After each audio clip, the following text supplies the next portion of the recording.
Voilà, bonjour à toutes et tous. Je réalise ce petit tutoriel afin de vous aider à utiliser Google Earth pour réaliser le travail cartographique qu'on attend de vous dans la séquence mobilité pendulaire. Alors pour commencer, le plus simple c'est d'ouvrir le logiciel Google Earth. Il s'agit donc d'aller là, par exemple c'est un raccourci plutôt que d'aller chercher les applications. Je l'ai cherché tout à l'heure donc il apparaît. S'il n'apparaît pas, je tape les premières lettres. Et puis je le trouve. Ici, j'ai la version Pro. Moi, vous avez peut-être cette version installée ou la version de base, c'est pas un problème.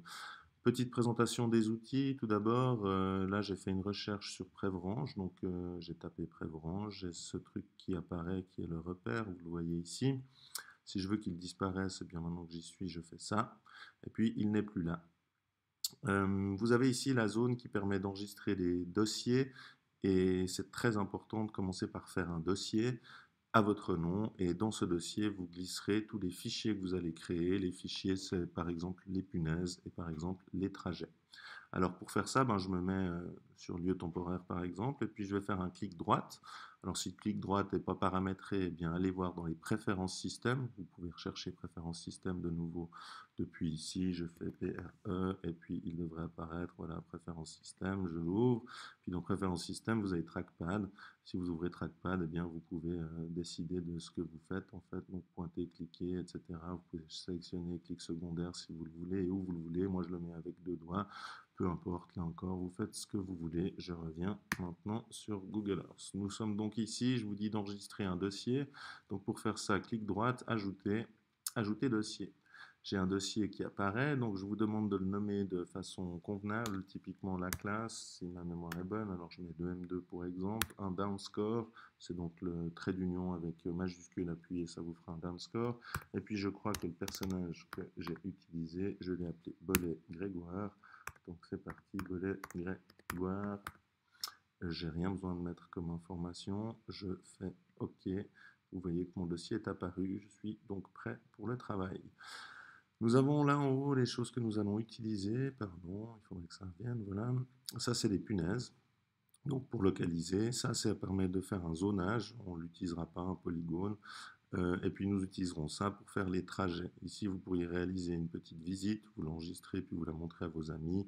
Je ne vais pas faire le tour de tous les outils, on a ce qu'il nous faut ici. Là en bas, ce qui s'appelle les calques, donc si je désélectionne ici, il n'y a plus aucune information sur la carte, donc si je dézoome, je vois que j'ai rien en plus. Puis après, si je clique par exemple sur photos, c'est des photos qui ont été déposées par des gens sur le site, donc je clique sur une photo pour vous donner un exemple, et puis voilà, j'ai qui apparaît la photo qui a été prise donc à l'endroit où elle se trouve sur la carte. Ça, c'est pas forcément très utile. Par contre, pour les parties en métro, typiquement avec le M2 qui est parfois souterrain, on vous demande de faire des trajets qui sont des lignes droites finalement entre les différents arrêts. Alors, si vous sélectionnez lieu, eh bien, vous voyez que ce genre de sigles sont effectivement des arrêts de transport public et ça me permettra du coup, si je viens voir sur Renan, il se trouve vraiment sur la gare, donc ça me permet de savoir un point de départ, un point d'arrivée, ça peut être pratique. Bon, moi pour travailler, je préfère tout enlever parce que j'y vois plus clair, c'est un choix personnel, mais là encore, vous êtes libre de faire ce que vous voulez. Je vais donc venir maintenant mettre une punaise puisque c'est ce qu'on vous demande dans un premier temps, donc je tape Prévrange parce que j'aimerais qu'il me ramène à Prévrange le logiciel sans avoir besoin de naviguer sur la carte. Voilà, il l'a fait, je suis donc là, je zoome. Il s'agit de repérer maintenant le bâtiment qui est donc avenue de Croix-de-Rive numéro 3. Il se trouve ici. Je veux créer une punaise, eh bien je clique sur punaise, ça paraît logique. Si je clique ici, j'ai plein d'options. Je peux notamment changer la couleur. Alors, moi, j'en veux une jaune, puisque je crois que c'est ce qu'on dit. Je vais donc cliquer ici. Je peux prendre maintenant cette palette de couleurs, et puis je choisis le jaune. Je lui dis OK, c'est bon. L'échelle est à modifier, je crois, puisqu'on vous le demande sauf erreur 0,5, donc c'est bon. L'opacité maintenant, c'est pour faire que la punaise soit plus ou moins transparente sur la carte. Alors, on ne vous demande pas de la changer. Donc voilà, mais pour vous montrer si je la change, 30%, vous avez vu qu'elle était devenue ici à peu près transparente. Je remets ça à 100%.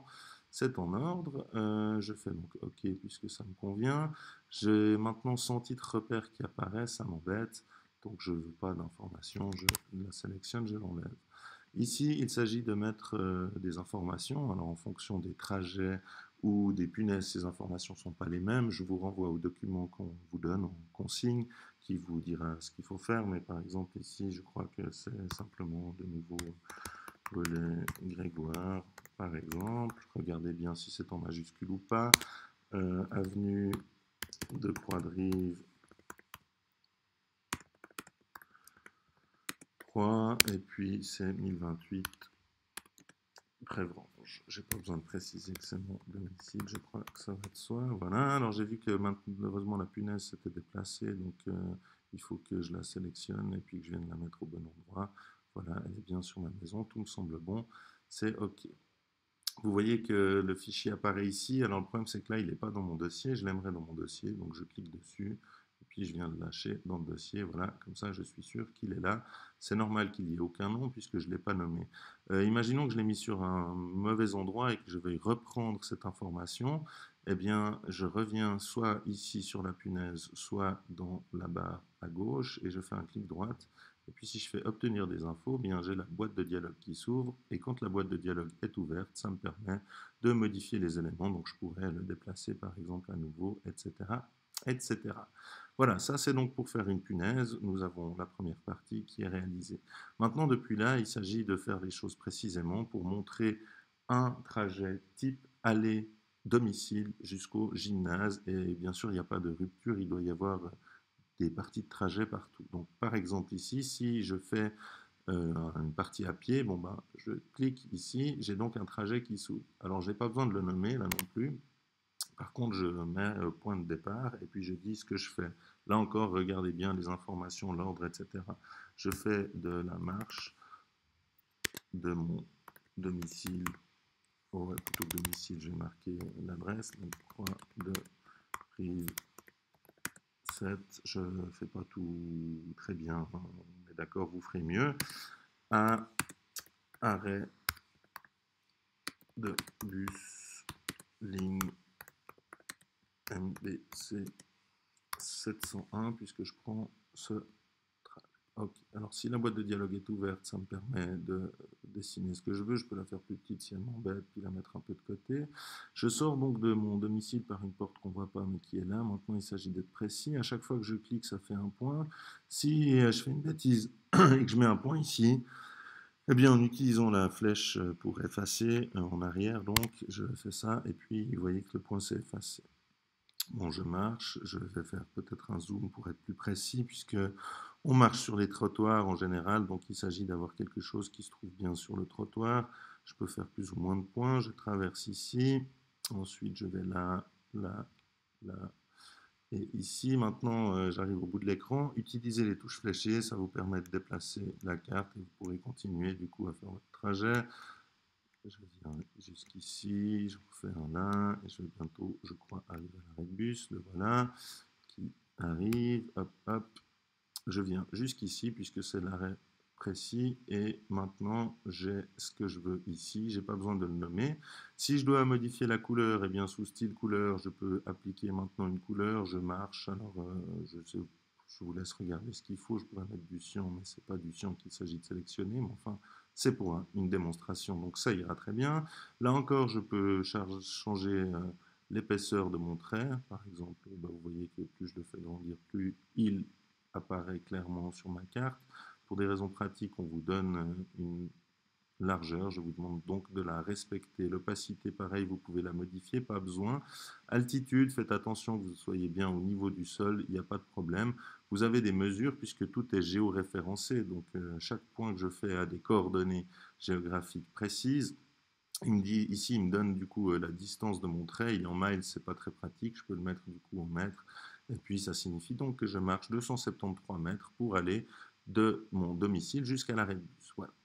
Je fais OK quand je suis content, tout va bien, il est bien apparu au bon endroit, c'est super. Si je dézoome maintenant, vous voyez qu'on voit apparaître la punaise et ça, je peux faire apparaître ou ne pas faire apparaître, c'est vous qui choisissez. Imaginons que je n'ai pas fini mon trajet, il va s'enregistrer automatiquement dans Google Earth. Quand vous le fermez, vous êtes sur votre session, donc ces choses-là vont rester sur votre session. Si je devais le modifier, de nouveau, je prends en fait un clic droite et puis obtenir des infos me permet d'avoir la boîte de dialogue qui s'ouvre et du coup de modifier ce que je souhaiterais modifier. Bon, il me semble que c'est suffisamment clair. Le but est donc de représenter le trajet aller jusqu'au gymnase en entier.